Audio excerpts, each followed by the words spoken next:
sou a professora Ana Caroline e vou lecionar a disciplina de arte para o 7º ano do Colégio Emaús.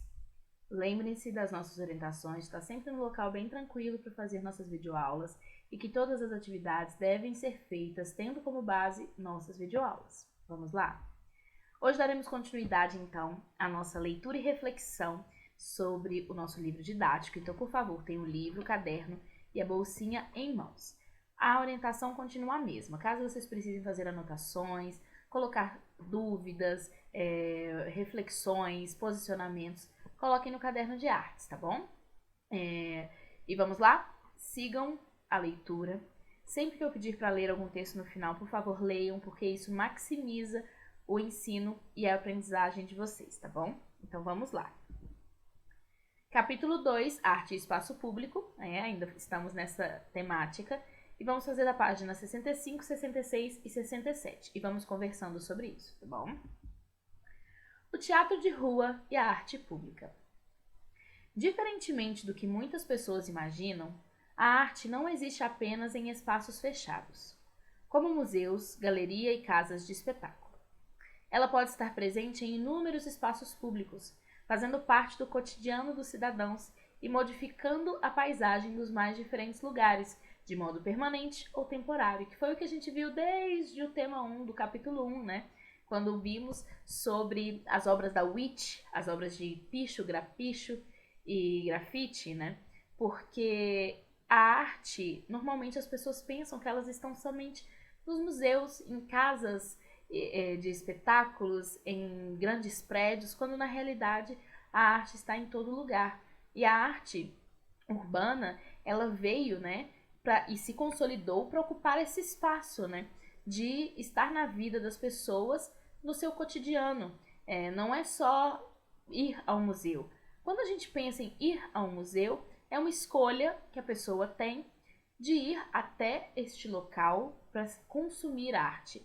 Enquanto a arte urbana é o contrário, é a arte que se insere no cotidiano das pessoas, é a arte que o artista escolhe o local e as pessoas que por ali passam vão acabar convivendo com essa arte de uma forma ou de outra, né? Mesmo que a pessoa esteja ali com seu fone andando na rua, ela em algum momento vai perceber aquela inserção artística na paisagem, né? Por isso que modifica a paisagem. É como a gente se lembrar daqueles vagões que nós vimos e não perceber que eles poderiam estar ali enferrujados, sem nenhuma serventia, e de repente eles se tornam em algo bonito, né?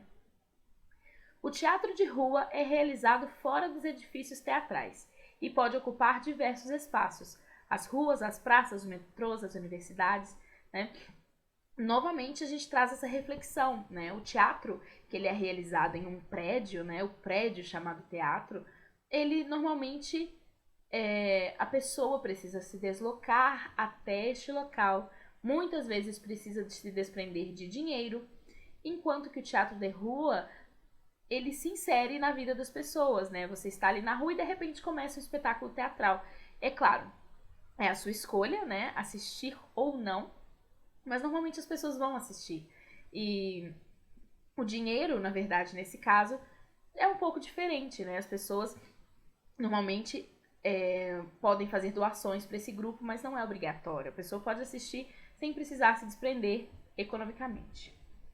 Assim como outras manifestações artísticas realizadas fora dos espaços tradicionalmente dedicados a elas, o teatro de rua também pode ser considerado uma forma de arte pública, ou seja, acessível a todos. Esse tipo de teatro costuma ser marcado pela vontade dos artistas de entrar em contato com o público que não vai a espetáculos e por isso muitas vezes pode ser encarado também como uma ação política, pois dá acesso à arte, porque a gente tem que pensar, meninos, que normalmente, né, pode acontecer que a pessoa não pague para ir assistir um espetáculo não porque ela não queira, porque ela não goste, muitas vezes é porque ela não tem o acesso, ou seja, ela não tem condições econômicas para isso.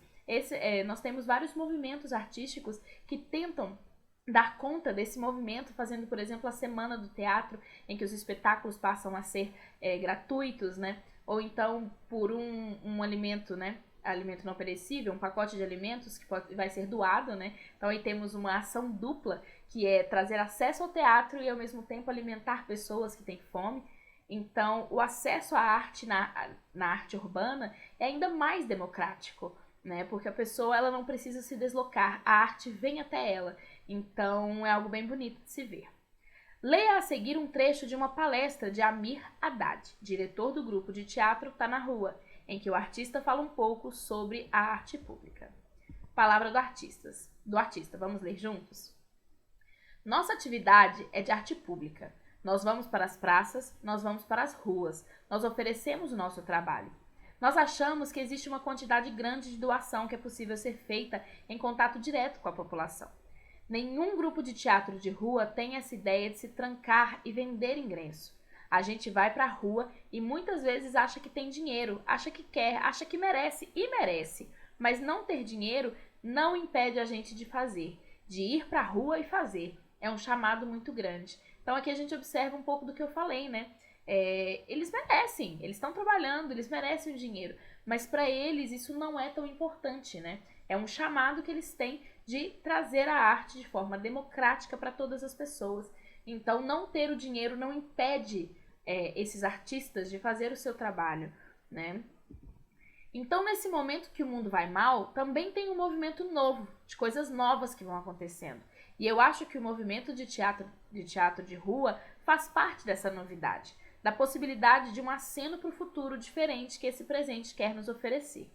Para isso, é preciso desenvolver políticas públicas para as artes públicas. Pensar em políticas públicas de ocupação dos espaços públicos, de abertura e limpeza das praças, ver gente nas ruas. Pensar políticas públicas para as artes públicas significa pensar o mundo de uma outra maneira. O que são políticas públicas? Políticas públicas são todo aquele acesso que o governo proporciona, né? Não só em questão de dinheiro, de verba, mas também de organização, né? Foi um pouco que ele falou aqui. Às vezes a limpeza de uma praça já possibilitaria que aquela peça de teatro, que aquela arte pública fosse muito melhor, né? Tivesse um lugar mais prazeroso para quem faz e para quem assiste. Então, as políticas públicas, por exemplo, políticas públicas de educação. O que são as políticas públicas de educação? São todos os programas, toda a verba que o governo cria para auxiliar na educação pública e, às vezes, também na educação privada. Nesse caso, o que ele fala é que é muito importante para que as pessoas pensem o mundo de outra maneira. Normalmente a gente vê as pessoas falando, mas a arte não é importante. As pessoas esquecem o quanto a arte tem importância na vida delas antes de falar isso. Então, por exemplo, eu não gosto de arte. Tá, você nunca escuta nenhuma música, porque música é arte. Você não assiste filme, não assiste série, não assiste novela, nunca? Mesmo? Na verdade, você gosta de arte. As pessoas só não têm o acesso e muitas vezes também não têm o conhecimento, mas na maioria das vezes não é culpa delas. Elas não tiveram esse contato. E é isso que a arte pública ela tenta fazer, ela tenta democratizar a arte, trazê-la para locais onde ela normalmente não se encontra, para pessoas que normalmente não têm acesso a ela, né? Com base na leitura do texto, converse com o professor. Conversem sobre a importância da arte pública, considerando o ponto de vista de Amir Haddad. Você concorda com a visão do artista? Por quê? Eu gostaria muito de saber se vocês concordam. Eu, como vocês devem ter percebido, concordo plenamente. Eu acho que a arte, ela abre a mente, ela faz com que a gente imagine coisas que antes a gente não pensava, que a gente pense em locais que a gente não imaginaria pensar. Então, eu acho que é muito importante. E as pessoas falam, eu não consumo arte. Isso normalmente não é verdade. É muito difícil você encontrar alguém que não escuta uma música durante o dia, que não vê filmes, que não vê séries. Uma coisa que a gente está vivendo, por exemplo, que é a quarentena. Uma quarentena, imaginem a gente passando por essa quarentena sem poder ligar a TV para ver um filme, para ver uma novela, ligar nas plataformas de streaming para assistir uma série, que eu sei aí que muitos de vocês assistem várias séries, ligar o Spotify ou o Deezer ou até mesmo o rádio, né, para ouvir uma música. Imagine como seria a nossa vida. No meu caso, né, o que teria sido de mim durante essa quarentena sem um livro para ler, né, sem uma revistinha em quadrinhos para poder observar. Então, a arte ela está presente no cotidiano de muitas maneiras. O teatro tradicional brasileiro e os espaços públicos. O teatro tradicional brasileiro costuma ser realizado por pessoas do povo, longe dos grandes centros da cultura de elite, em ruas e praças, muitas vezes abordando temas ligados à vida cotidiana e à realidade dos trabalhadores. Quando a gente fala do teatro tradicional brasileiro, é aquele teatro que nasceu aqui, tá? Não é esse teatro institucionalizado que a gente já conhece. Uma das formas de teatro tradicional mais antigas do Brasil é o teatro de bonecos, típico do Nordeste brasileiro, mais precisamente do estado de Pernambuco, onde é chamado de mamulengo. Em outros estados, ele é conhecido com nomes diferentes: Babau na Paraíba, João Redondo ou Calunga no Rio Grande do Norte, Mané Gostoso na Bahia, Casimiro Coco no Ceará, no Piauí e no Maranhão, e Briguela em Minas Gerais, São Paulo e Rio de Janeiro. Os bonecos do mamulengo geralmente são feitos pelos próprios mamulengueiros. Os mais usados são os bonecos de luva, que têm a cabeça de madeira, de massa ou de papelão. Esses bonecos são caracterizados e decorados pelos artistas e muitos são vestidos com um camisolão de pano que impede que o público veja a mão do mamulengueiro controlando o boneco durante a atuação. O teatro de mamulengo é marcado pelo improviso e pela criação de uma identidade entre o boneco, as histórias que contam e a vida cotidiana do público. Ao mesmo tempo que manipulam seus bonecos, dando-lhes vida, os mamulengueiros cantam, dançam, contam histórias e fazem piadas. A arte de manipular os bonecos é passada de geração em geração e por isso revela as riquezas da nossa herança cultural. A herança cultural é tudo isso que a gente aprende com os nossos antepassados, né? Na tradição brasileira, os artistas que manipulam os bonecos são chamados de brincantes, e cada um deles desempenha uma função específica. Conheça a seguir os papéis desses artistas. Nós temos o mestre, que é o criador dos bonecos e do espetáculo e acumula as funções de empresário, ator principal e manipulador. Temos também o contramestre, que manipula alguns bonecos, cria mais de uma voz e dialoga com o mestre sustentando o improviso. Temos os folgazões, ou os ajudantes, que sua função é de manipular bonecos em cenas com muitos personagens, como nas cenas de brigas e sobretudo nas de dança, quando cantam com os músicos. Então eles são como se fosse um teatro de pessoas, eles seriam um elenco de apoio. Mateus é o interlocutor entre o mundo mágico dos bonecos e o mundo real do público, além de ser um grande improvisador. Os instrumentistas, também chamados de instrumenteiros, batuqueiros ou tocadores, esses músicos tocam sanfona de 8 baixos, triângulo, ganzá e zabumba. Depois pesquisem esses instrumentos, são bem legais, com sons bem específicos e característicos. A música é um elemento de vital importância para os brincantes do mamulengo. A participação dos músicos das cenas de dança, de brigas, de cantorias, determina muitas vezes o ritmo e o clima do espetáculo. Isso me lembra muito o cinema mudo.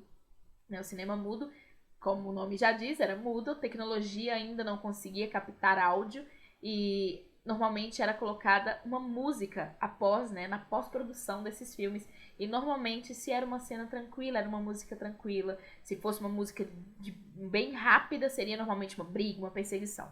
Isso me lembrou bastante o cinema mudo. E o público? No teatro de mamulengos, o público é um elemento ativo, que interage e participa durante toda a brincadeira. Sem ele, o teatro de mamulengos perde a graça. Ou seja, o teatro de mamulengos ele é uma junção entre o ator, que é o mamulengueiro, o boneco, que seria o mamulengo, e o próprio público. E aqui eu coloquei um texto complementar. Esse texto não está no livro de vocês, então por favor prestem bastante atenção, tá bom? Existe em alguns estados do Nordeste do Brasil uma forma de teatro de bonecos praticada por artistas do povo, que se denomina mamulengo.